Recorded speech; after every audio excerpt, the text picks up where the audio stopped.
आजकल के ज़माने में अगर राजा महाराजा होते तो इलॉन मस्क पूरी दुनिया के किंग होते। इलॉन मस्क एक अकेला बंदा 6 कंपनियां चला रहा है, लोगों से एक कंपनियां नहीं संभाल जाती और ये बंदा 6 कंपनियां संभालता है। ये अभी से नहीं, ये बचपन से बहुत ज़्यादा टैलेंटेड है। जब ये 13 साल के थे तभी इन्होंने एक ब्लास्टर नाम का गेम बनाया था और एक कंपनी को बेच दिया था। 13 साल की उम्र में आप कंचे खेलते हो गए। और ये और बच्चों की तरह नहीं थे, ये बहुत ज़्यादा टैलेंटेड है। पढ़ाई में तो एकदम जीनियस थे। 16-16 घंटे बुक्स पढ़ा करते थे क्योंकि इनके साथ वाले इनको बुली करते थे, इनको कोई पसंद नहीं करता था। फिर कुछ टाइम बाद इनके माँ बाप का झगड़ा हो गया और ये अमेरिका शिफ्ट हो गए। उस वक्त अमेरिका में बिजनेस अपॉर्चुनिटी बहुत ज़्यादा होया करती थी। इस वजह से इन्होंने वहाँ पर Zip2 नाम की एक कंपनी स्टार्ट की। वो एक येलो शीट थी जिसमें ये लोग बिज़नेस के एड्रेस बता रहे थे, ऑनलाइन कंपनी थी उसमें। और फिर कुछ टाइम बाद ये कॉम्पैक्ट नाम की कंपनी ने इसको खरीद लिया। और फिर उस वक्त देख रहे थे अमेरिका में बैंकिंग सिस्टम बहुत ज़्यादा कन्फ्यूज़न था, तो ये देखते थे लंबी लाइनें लगी हुई हैं बैंकों के सामने। इनके मन में एक आइडिया आया, क्यों ना हम घर पे बैठ कर ही पैसा निकालें। और इन्होंने स्टार्ट कर दी एक X.com के नाम पर एक कंपनी। और फिर कुछ टाइम के बाद ये कंपनी पेपाल से मर्ज होगी और एक नई कंपनी बनी जिसको पेपाल जानते हैं। देखो, पेपाल कंपनी की भी शुरुआत इलॉन मस्क ने की थी, जिसको आज हम पेटीएम वगैरह जो पेपाल का एकदम कॉपी लगता है, वो कंपनी इलॉन मस्क ने बनाई थी। और फिर ये इसको eBay ने खरीद लिया था $1.5 बिलियन में। और इनके पास थोड़े पैसे आए थे क्योंकि इनका CTO से झगड़ा हो गया था, तो इनको कंपनी से निकाल दिया गया था। तो इनके पास बहुत पैसे थे और ये सोच रहे थे कि कोई नया बिजनेस स्टार्ट करें। इस वजह से इनके मन में आइडिया आया कि जिस तरह नासा रॉकेट भेजता है उस तरह हम अपने रॉकेट भेजें। और जिस तरह हेनरी फोर्ड ने व्हीकल्स को, जो गाड़ियां हैं हेनरी फोर्ड ने जो सभी लोगों के लिए खोल दी थी, वैसे ही रॉकेट को इस तरह हम लोग डिज़ाइन करें कि सब लोग उसमें घूम के आएँ। और इन्होंने दुनिया को सपना दिखाया कि हम लोग मार्स ले जाएंगे और वहाँ आपको घुमा के लाएंगे और मार्स पे कुछ समय बाद जीवन बसाएंगे। और इन्होंने रॉकेट ढूंढना चालू कर दिया।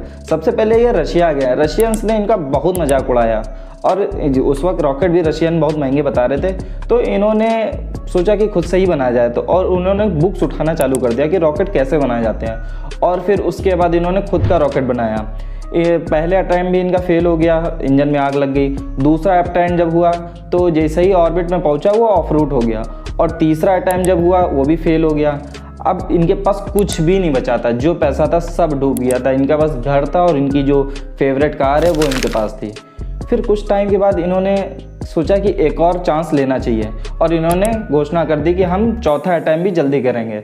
देखिए, स्पेस में ये अटैम्प्ट जल्दी नहीं होते, लेकिन इन्होंने बहुत स्पीड में, इनका रिस्क बहुत बड़ा था, इस वजह से इन्होंने ट्राई लिया। इन्होंने रीयूजेबल रॉकेट बना लिए थे जो कि दोबारा यूज़ हो सकते थे। इस वजह से इनको नासा से $1.5 बिलियन का प्रोजेक्ट मिल गया और इन्होंने कुछ पैसा टेस्ला मोटर्स में भी डाल दिया। अब जो आजकल आपने सुना होगा टाटा, महिंद्रा, ये सब मोटर्स बहुत पुरानी, बहुत सालों से। और अगर आप बोलेंगे कि हमको अपनी खुद की कंपनी खोलनी है तो लोग आपसे बोलेंगे कि भैया ये लोग पहले से ही खड़े हुए हैं। उस वक्त अमेरिका में भी बहुत सारी कंपनीज थी कार की और एलॉन मस्क ने सोचा कि हम भी कार बनाएंगे। लोगों ने इसी तरह मना किया था जिस तरह आपको मना करते हैं। एलॉन मस्क ने टेस्ला में अपना पैसा लगा दिया और एलॉन मस्क ने ये स्ट्रेटेजी अपनाई। देखो, आपने टेस्ला का कभी भी ऐड नहीं देखा होगा, लेकिन दुनिया में सबसे ज़्यादा बेची जाने वाली कार है। वो कैसे है समझते हैं। इन्होंने बोला कि जितना फॉसिल फ्यूल है, जब पेट्रोल वगैरह, सब बेकार है, हम लोग को इलेक्ट्रिसिटी पर डिपेंड होना चाहिए, इलेक्ट्रिक कार पर डिपेंड होना चाहिए। इस वजह से इन्होंने पहली चीज़ टेस्ला को इलेक्ट्रिक बनाया। दूसरी चीज़ ऑटो पायलट। इन्होंने कार को ऐसा बनाया कि आप कहीं लोकेशन लगा के आप सो जाओ और आपको ये वहाँ छोड़ आएगी आराम से। और ये ह्यूमन से 10 टाइम्स ज़्यादा सेफ़ है क्योंकि ह्यूमन बींग्स को आप पीछे के जानवर वानवर नहीं दिखाई देते। ये इनके सेंसर बहुत अच्छे हैं, अगर कोई दूर से जानवर भी दौड़ के आ रहा है तो ये अच्छे से डिटेक्ट कर लेंगे। उन्होंने इस तरह कार बनाया, लेकिन जब कार ये बन के तैयार हुई तो ये बहुत महंगी बन रही थी। इस वजह से फिर इन्होंने गीगा फैक्ट्री लगाना चालू किया। गीगा फैक्ट्री मतलब जहाँ पर ये बैटरी भी बनाते थे, कार सारी असेंबली लाइन भी होती थी, वहाँ से सिर्फ कार बन के निकलती थी। इस वजह से कार की जो कॉस्ट हो गई वो कम हो गई और ये एक मतलब अच्छी कीमत पर कार आ गई, जिसको आप इंडिया में अगर खरीदेंगे तो 50 लाख तक ये कार पड़ेगी। एक बार ये अपने घर से ऑफिस जा रहे थे, तभी इन्होंने देखा वहाँ पर बहुत ज़्यादा ट्रैफिक लगा है। यूएस में बहुत ज़्यादा ट्रैफिक होता था, तो इन्होंने सोचा क्यों ना अंडरग्राउंड हम लोग ट्रैवलिंग करें। ऐसे ही इनके बिजनेस आइडियाज़ भी ऐसे ही आते थे। तो इन्होंने एक टनल बनाने की कंपनी चालू की जिसको द बोरिंग कंपनी नाम दिया गया। और फिर यूएस गवर्नमेंट की तरफ से इनको भी कुछ प्रोजेक्ट मिल गया और इन्होंने काम किया और टनल्स वगैरह बनाया, और इनका यही मकसद था कि ट्रैफिक को कम करना। और उसके कुछ समय बाद इन्होंने सोचा कि हम एआई, आर्टिफिशियल इंटेलिजेंस में पैसा लगाएं, और open AI, chat GPT AI आपने नाम सुना होगा, ये तबाही इनसे ही स्टार्ट हुई थी। इनका भी उस वक्त उसमें बहुत ज़्यादा पैसा लगा हुआ था। इनका मानना था कि एआई जो है वो दुनिया को तबाह कर देगा, न्यूक्लियर बम अटैक करके नहीं, लेकिन सोशली हम लोग को समाज के रूप में बिगाड़ देगा, इनका ऐसा मानना था। और इन्होंने एआई को बहुत ज़्यादा डेंजर बता दिया, लेकिन ये बहुत शातिर इंसान है। इन्होंने एआई का भी तोड़ निकाल लिया। इन्होंने समझा कि ह्यूमंस के ब्रेन को ही क्यों ना कंट्रोल कर लिया जाए। इस वजह से इन्होंने न्यूरालिंक कंपनी स्टार्ट की, और न्यूरालिंक एक चिप बनाती है जो आपके कान के पीछे लगा दी जाएगी, और कान के पीछे लगाने के बाद ये सारा डेटा आपके कंप्यूटर से आपके ब्रेन में सेव कर देंगे। फिलहाल अभी इसका बंदरों पे टेस्ट चल रहा है और काफ़ी बंदर मर भी चुके हैं, ये बहुत सैड न्यूज़ है, लेकिन ये ऐसा करते हैं। लोगों को देखा होगा कि रोनाल्डो के फॉलोअर का काउंट करते हैं कि रोनाल्डो के इतने फॉलोअर, विराट कोहली के 226 मिलियन फॉलोअर। इन्होंने पूरा ट्विटर ही खरीद लिया, सारे फॉलोअर मेरे, जितने भी फॉलोअर ट्विटर के हैं इनके। तो इस तरह से इन्होंने ट्विटर खरीद लिया और ट्विटर पे के मालिक हो गए, जिसका नाम बाद में इन्होंने बदल के एक्स रख दिया।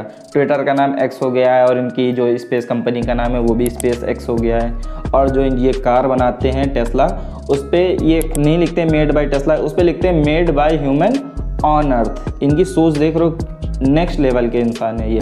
और जब यूएस गवर्नमेंट इन पे प्रेशर डालती है तो ये सुनते नहीं है, क्योंकि यूएस गवर्नमेंट ने अभी इनको चाइना जाने से रोक लगाने की कोशिश की थी, लेकिन चाइना ने इनका बहुत ज़ोरों शोरों से स्वागत किया। ऐसा स्वागत ये प्रेसिडेंट का नहीं करता, अगर यूएस का प्रेसिडेंट चला जाए तो उसका स्वागत नहीं करते, लेकिन इलॉन मस्क वहाँ गए थे तो उसका स्वागत किया। आप इनकी वर्ल्ड पावर देख सकते हैं। जब यूक्रेन रशिया वार हुआ था तो ये वहाँ ओपिनियन दे रहे थे कि देखो यूक्रेन आपको पीछे हट जाना चाहिए, क्योंकि रूस के पास न्यूक्लियर बम में फालतू में गुस्सा के मार मुड़ देगा, आप निपट जाओगे। कुछ समय पहले एक ट्रेंड चल रहा था बिटकॉइन और डॉजेकॉइन कुछ नहीं था, एक ऐसा ही एनएफटी टोकन था। उसको इन्होंने 13 रुपए तक ये खींच के लेके चले गए। और जो बिटकॉइन था, और बिटकॉइन के भी प्राइस ये 50 लाख एक बिटकॉइन हो गया था जब ये बिटकॉइन का प्रचार कर रहे थे। और ये डायरेक्ट नहीं बोल रहे थे, इनडायरेक्टली उस चीज़ का एडवर्टाइज कर रहे थे ये, क्योंकि ये रातों रात या सट्टा खेल के अमीर नहीं बना।